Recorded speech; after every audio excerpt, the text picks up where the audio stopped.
Hello बच्चों, मैं मुकेश यादव आप सभी का जीएस वाटिका में स्वागत करता हूं। जैसा कि आप जान रहे हैं कि इस चैनल के माध्यम से मैं आप लोग को ल्यूसेंट सामान्य ज्ञान पढ़ा रहा हूं, जो कि किसी भी तरह के एग्जाम की अगर आप तैयारी कर रहे हैं तो उसमें यह ल्यूसेंट बुक एक वरदान साबित होगी। तो चलिए शुरुआत करते हैं। आज का टॉपिक है भारतीय संविधान। तो भारतीय संविधान का आज है पार्ट 2। ध्यान रखेंगे, भारतीय संविधान। हम लोगों ने पिछले क्लास में पढ़ा था कि जब अंग्रेजों ने पलासी का युद्ध यानी कि 1757 में और बक्सर का युद्ध 1764 में अंग्रेजों के द्वारा जब जीत लिया गया तो अंग्रेजों ने भारत पर शासन करने के लिए समय समय पर जो उन्होंने नियम कानून बनाया वही आगे चलकर हमारे देश के संविधान में एक मददगार साबित हुआ। तो उन लोगों ने जो नियम कानून बनाया वो कौन कौन बनाया, तो उसके बारे में हम लोग चर्चा करेंगे। तो आपको हमने पिछले क्लास में बताया है कि कुछ नियम कानून ध्यान रखिए। जैसे 1773 में एक आया रेगुलेटिंग एक्ट।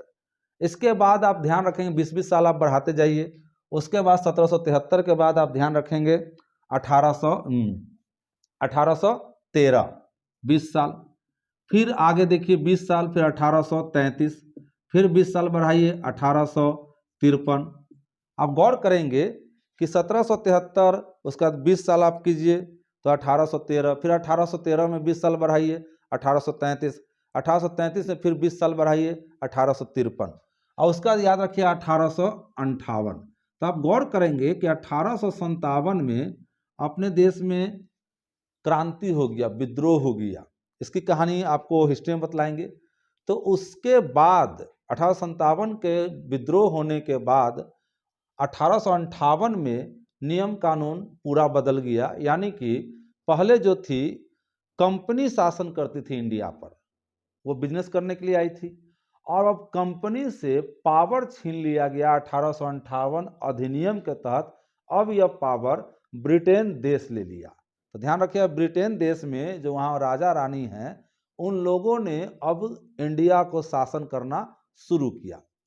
तो आपने पढ़ा कि 1773 में, तो पिछले क्लास में आपने देखा कि 1773 रेगुलेटिंग एक्ट के तहत 3 बातें सामने आई थी। एक नंबर 1 जिसे हमने ये कहा कि कंपनी ने क्या किया कि शासन करने के लिए उन्होंने नियमित और नियंत्रित करने के लिए रेगुलेटिंग एक्ट के द्वारा कानून बनाया। दूसरा आपने देखा कि इसी कंपनी में प्रशासनिक और राजनीतिक काम को करने के लिए भी 1773 में रेगुलेटिंग एक्ट डाला। और तीसरा कि इसको केंद्रीय प्रशासन की नींव रखी गई 1773 रेगुलेटिंग एक्ट के तहत। तो आपने पिछले क्लास में देखा। तो आज देखिए हम लोग इसकी विशेषता देखते हैं। तो सबसे पहले इसका 1773 रेगुलेटिंग एक्ट जो है, 1773 ईस्वी का रेगुलेटिंग एक्ट, इसकी क्या खासियत है, इसकी क्या विशेषता है, तो आज हम लोग यह देखेंगे। तो सबसे पहली विशेषता, तो नंबर 1, इसमें लिखा गया है, कहा गया है कि बंगाल के गवर्नर को, ध्यान रखेंगे, बंगाल के पहले जो बंगाल होता था तो बंगाल का सिर्फ गवर्नर होता था, जो कि आप पढ़ेंगे कि सबसे पहला बंगाल का गवर्नर बना रॉबर्ट क्लाइव। फिर से ध्यान रखें, कहाँ का गवर्नर, तो बंगाल के गवर्नर। पहले सबसे पहला बंगाल का गवर्नर बना रॉबर्ट क्लाइव। यहां सिर्फ गवर्नर लिखा हुआ है, गवर्नर जनरल नहीं लिखा हुआ है। आप गौर करेंगे तो जिस तरह से हमारे देश में प्रधानमंत्री होता है और मुख्यमंत्री होता है, तो मुख्यमंत्री क्या करते हैं, मुख्यमंत्री एक स्टेट के मालिक होते हैं, सिर्फ और सिर्फ एक स्टेट को संभालते हैं, दूसरा स्टेट से उनको कोई मतलब नहीं है।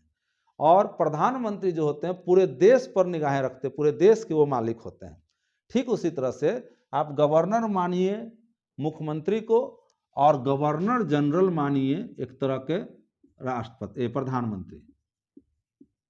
तो इसको हम लोग मान लेते हैं पीएम साहब हैं, और यह जो है सीएम साहब है, चीफ मिनिस्टर और प्राइम मिनिस्टर। तो इस तरह से देखिएगा कि आपने देखा कि जब अंग्रेज ने बंगाल पर कब्जा कर लिया, तो बंगाल पर कब्जा करने के बाद उसको सही ढंग से चलाने के लिए रॉबर्ट क्लाइव को वहां का गवर्नर बनाया गया था। धीरे धीरे अंग्रेज जो थे उनका बिजनेस फैलता चला गया। अब जैसे मान लीजिए कि आप एक दुकान खोले, और दुकान खोलने के बाद आप एक फिर अलग अलग शहरों में दुकान आप खोले, मान लीजिए कि आपने पहले दिल्ली में खोला, उसके बाद मुंबई में खोला, कलकत्ता में खोला, तो आप क्या करेंगे, इन 3 दुकान तो आपका 3 हो गया, लेकिन उसी में किसी न किसी को तो आप एक हेड ब्रांच बनाएंगे, एक मेन बनाएंगे।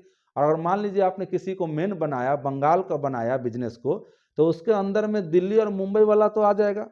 तो और दिल्ली और मुंबई में जो आप बिजनेस खोले हुए हैं, तो उसको चलाने के लिए आपने एक कोई ना कोई अधिकारी को रखेंगे, और उस अधिकारी पर भी ध्यान देने के लिए उसके ऊपर भी एक अधिकारी होगा। तो ठीक उसी तरह से एक कहानी है कि सपोज कीजिए कि ये बंगाल है, तो बंगाल के अंदर में ही 2 जगह इनका और बिजनेस खुला। एक तो सबसे पहला इन्होंने बंगाल में अपना बिजनेस खोला था, इसके अलावा इनका बिजनेस जो है मुंबई और मद्रास में फैल गया। मुंबई और मद्रास 2 जगह इनका और दुकान खुल गया। तो मुंबई और मद्रास में इसकी कंपनी की देखभाल करने के लिए इन्होंने गवर्नर बनाया, ठीक। और बंगाल में हेड गवर्नर बनाया, जिसको कहा गया गवर्नर जनरल। अब इस बंगाल के जो गवर्नर जनरल बनाए गए, उन्हीं को यह पावर दिया गया कि आप ही के अंडर में यह मुंबई भी रहेगा और आप ही के अंडर में यह मद्रास भी रहेगा। इस तरह से बंगाल में प्रथम बार गवर्नर जनरल बनाया गया और बंगाल के अधीन में ही मुंबई और मद्रास को रखा गया। तो अब कहा जाता है कि बंगाल के प्रथम गवर्नर जनरल कौन बने, तो ध्यान रखिएगा, Warren Hastings, Lord Warren Hastings, Warren Hastings. तो आप गौर करेंगे ये लोग लॉर्ड लगाते हैं, LORD, लॉर्ड मतलब क्या, भगवान, ये अपने आप को भगवान कहते हैं। आप देखेंगे कि हर अंग्रेज के आगे लॉर्ड लगा रहता है। तो ध्यान रखेंगे कि आपसे सवाल 2 तरह से पूछा जाए कि बंगाल का प्रथम गवर्नर कौन, तो सिर्फ अगर गवर्नर बोले तो आप रॉबर्ट क्लाइव मारेंगे, लेकिन यहां पूछ रहा है कि बंगाल का प्रथम गवर्नर जनरल कौन, तो गवर्नर जनरल बोले तो वारेन हेस्टिंगस, और वो भी कंपनी के तरफ से। ये ध्यान रखेंगे, ब्रिटिश देश नहीं बोलेंगे, बल्कि कंपनी बोलेंगे, क्योंकि ब्रिटिश एक देश अलग है और उस देश में बहुत सारे बिजनेसमैन हैं, और उस बिजनेसमैन में एक अंग्रेज का अपना बिजनेस है जो कि वो इंडिया में बिजनेस के, जैसे मान लीजिए कि अपने इंडिया में मान लीजिए मुकेश अंबानी का भी बिजनेस है, टाटा भी है, बिरला भी है, बहुत सारे बिजनेस है। तो यहाँ से भारत से कोई एक बिजनेस मान लीजिए ब्रिटेन में आपने खोला, तो ठीक उसी तरह से ब्रिटेन देश में वहां के बिजनेसमैन से एक बिजनेसमैन जो है अंग्रेज लोग इंडिया में यहाँ पर आए और कंपनी बनाए। तो वही कहा गया कि कंपनी के तरफ से प्रथम बंगाल का गवर्नर जनरल कौन बना, तो लॉर्ड वारेन हेस्टिंगस। अब यहाँ सवाल आया कि किस नियम के तहत बना, तो वो नियम है 1773 का रेगुलेटिंग एक्ट। तो ध्यान रखेंगे, इसमें कहीं कोई दिक्कत नहीं। आगे बढ़ते हैं। अब दूसरा पॉइंट क्या है ये आप देखते हैं। दूसरा पॉइंट में कहता है कि इस गवर्नर जनरल को अगर काम यह करेंगे, पूरे संभालेंगे, अब इनके ऊपर तो 3 जगह का जिम्मेदारी आ गया, बंगाल का, मुंबई का, मद्रास का। अब 3 जगह का जिम्मेदारी भाई अकेले तो नहीं संभालेंगे, तो इसके लिए यह गवर्नर जनरल को 4 और आदमी सपोर्ट में दिया गया। ध्यान रखेंगे, नंबर 2 पॉइंट क्या रखेंगे कि बंगाल के गवर्नर जनरल और उसकी परिषद में 4 सदस्य दिया गया। कितने सदस्य? 4। और ये 4 सदस्य क्यों दिया गया?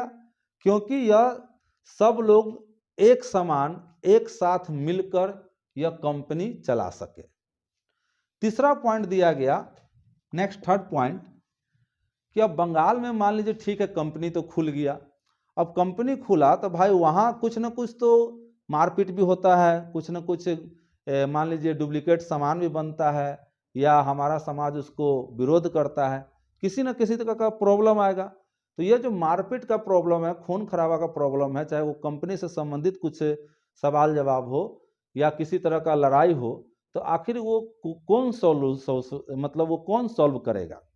तो इसमें उन्होंने क्या किया, 1774 में बंगाल में ही इन्होंने आगे चलकर एक सुप्रीम कोर्ट बनाया। ध्यान रखेंगे, सुप्रीम कोर्ट जिसे कहा है उच्चतम, इसमें तम लगा हुआ, उच्चतम न्यायालय का मतलब होता है सुप्रीम कोर्ट, जिसे हम लोग एसपी कहते हैं, सुप्रीम एससी, सुप्रीम कोर्ट। और वही सीधे अगर लिखा रहे उच्च न्यायालय, तो इसका मतलब है हाई कोर्ट। ठीक, तो दोनों में अंतर समझ लीजिए। इसमें तम लगा हुआ है तो उस तम का मतलब होगा सुप्रीम कोर्ट। तो 1774 ईस्वी में बंगाल में एक सुप्रीम कोर्ट अंग्रेजों के द्वारा बनाया गया। अब यह, इसमें कोई एक तो जज होंगे, तो इसमें जो मेन जज थे, मुख्य जज जो थे, उनका नाम था आपको सर एलिजा इम्पे। सर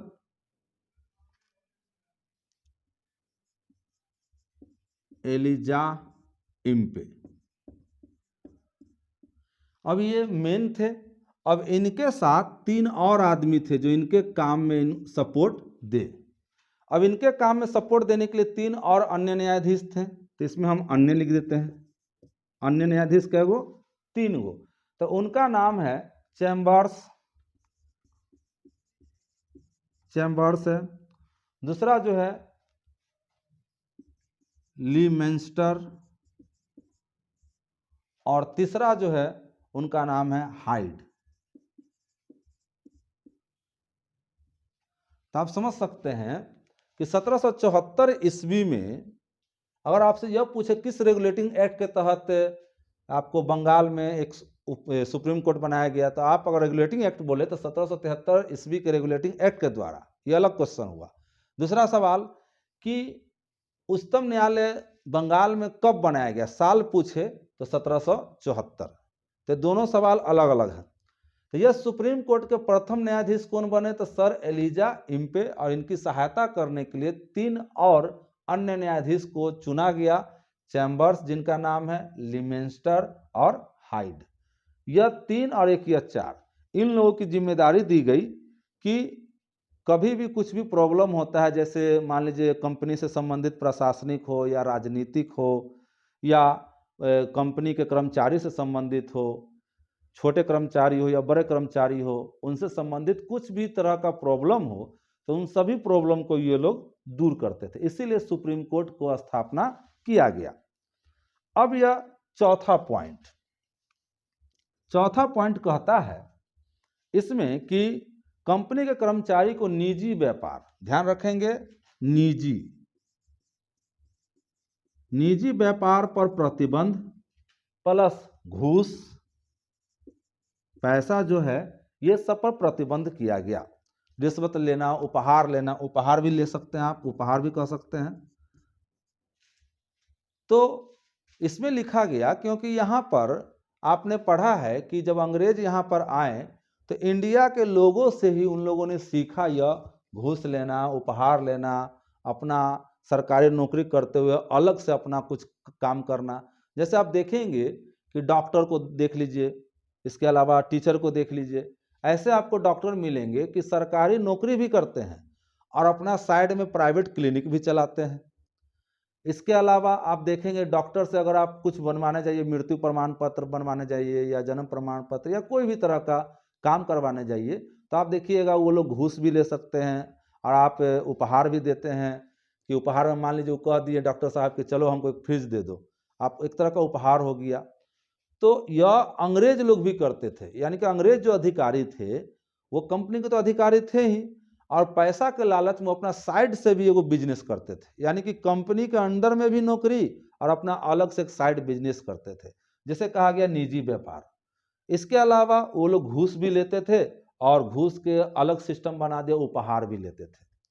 जैसे यह उपहार, जैसे हम लोग कहते हैं कि लड़कियों की शादी में दहेज देना और लेना दोनों जुर्म है, और आप यहाँ देखते हैं अपना देश में सिर्फ किताब में लिखा हुआ है, यहाँ तो भाई चाहे वो नेता हो या हमारे जज साहब हो या आम आदमी हो, सभी अपनी बेटी को कुछ न कुछ पैसा देते ही हैं। और हम लोग आज के डेट में क्या कह दिए कि हम ये दहेज नहीं दे रहे, उपहार दे रहे हैं। तो उपहार में क्या भाई, तो 4 चक्का दे रहे हैं। अरे भाई 4 चक्का जेसीबी दे दो, ट्रैक्टर दे दो, और कुछ दे दो। तो यहाँ देखिए तरीका बस वही है, हम लोगों ने क्या किया, बस आज के डेट में उसको नाम चेंज कर दिया। तो हम लोगों ने आज दहेज को उपहार दे दिया, उपहार कह देते हैं। तो इस तरह का वो काम उस जमाना में होता था। तो कंपनी इस चीज को देखी और समझी, तो कंपनी ने कहा कि नहीं बाबू, ये बंद। अगर आज के बाद जो भी सरकारी कर्मचारी हैं वो अगर अपना अलग से दुकान खोलेंगे या घूस लेते हुए पकड़े जाएंगे या किसी तरह का गिफ्ट लेंगे तो उनको अब सजा मिलेगी। और यह जो नियम लाया गया 1773 ईस्वी के रेगुलेटिंग एक्ट के तहत यह लाया गया। तो यह समझ गए, इसको प्रतिबंध किया गया। उसके बाद है पांचवा पॉइंट। पांचवा पॉइंट में लिखा गया है कि सरकार ने इसे अच्छी तरह से चलाने के लिए 1773 ईस्वी के रेगुलेटिंग एक्ट को चलाने के लिए इन्होंने एक बोर्ड बनाया, एक कमिटी बनाया और उस कमिटी का नाम रखा बोर्ड ऑफ डायरेक्टर्स। ध्यान रखिएगा, बोर्ड ऑफ डायरेक्टर्स। इन्होंने एक कमिटी बनाया। जैसे देखिएगा बिहार में हमारे सीएम साहब नीतीश जी दारू तो बंद करवा दिए, और दारू जब बंद तो करवा दिए लेकिन यहाँ पर दारू बंद है नहीं, जिस कारण से उन्होंने कुछ पुलिस को यह जिम्मेदारी दिया, उनका स्पेशल एक कमेटी बनाया कि आपकी सिर्फ जिम्मेदारी है कि आपको जो दारू पी रहे हैं उसको पकड़िए। तो आप देखते हैं कि मद्य निषेध। तो उसी तरह से अंग्रेजों ने क्या किया कि कंपनी सही से चल रही है कि नहीं, कंपनी में कोई ऐसा तो नहीं है कि चुप्पे चुप्पे चोरी चोरी वो अपना व्यापार कर रहे हैं या घूस ले रहे हैं या उपहार के रूप में। तो उस सभी की देख रेख करने के लिए यह अंग्रेज लोगों ने एक बोर्ड का स्थापना किया जिसे कहा गया बोर्ड ऑफ डायरेक्टर्स। ये बोर्ड ऑफ डायरेक्टर्स का काम क्या था कि कंपनी पर नियंत्रण सशक्त करना, यानी कि इनका काम था कंपनी पर नियंत्रण।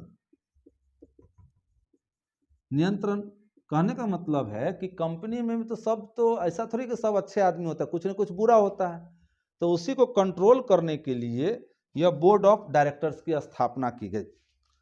अब इनका यह भी जिम्मेदारी था, यह जो बोर्ड ऑफ डायरेक्टर्स है, यह कमेटी का यह भी जिम्मेदारी था कि यह देख रेख करना और मैसेज पहुंचाना इंग्लैंड में।